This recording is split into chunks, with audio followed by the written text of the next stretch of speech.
واحد من اسهل وابسط الحسابات البنكيه اللي ممكن تفتحها في مصر في اي وقت في السنه وفي اي فتره من الفترات بدون اي حد ادنى وبدون رسوم، بطاقه خصم مباشر مجانا، مفيش رسوم اداريه، مفيش التفاصيل المكلكعه بتاعت اغلبيه الحسابات، وكمان تقدر تفتحهم من اول 16 سنه بالبطاقه الشخصيه بس، مش مطلوب منك اي اثبات دخل. حتى لو عديت العمر اللي هو بتاع التخرج برضو مش مطلوب منك اي اثبات دخل.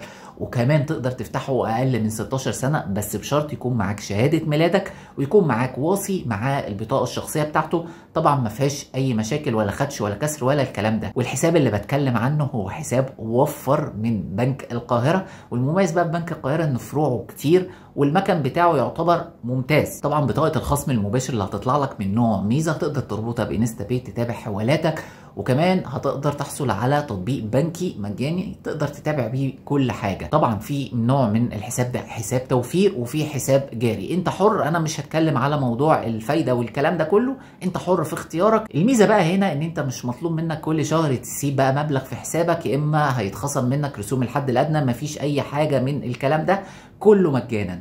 بس امتى بقى تحصل لك مشكله في الحساب ده؟ لو عديت اقصى ليميت للحساب ده واللي البنك محدده مليون جنيه. طالما ما عديتش مليون جنيه في رصيدك مفيش اي مشكله عليك.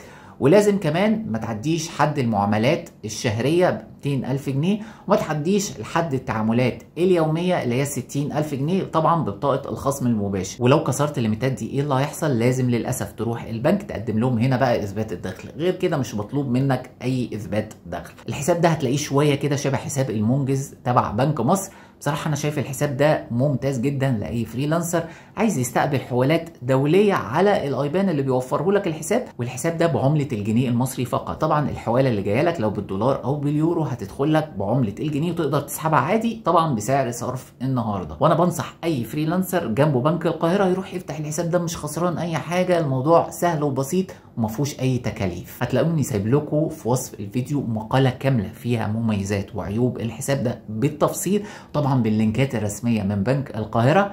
شكرا جدا يا جماعه لحسن استماعكم، والسلام عليكم ورحمه الله وبركاته.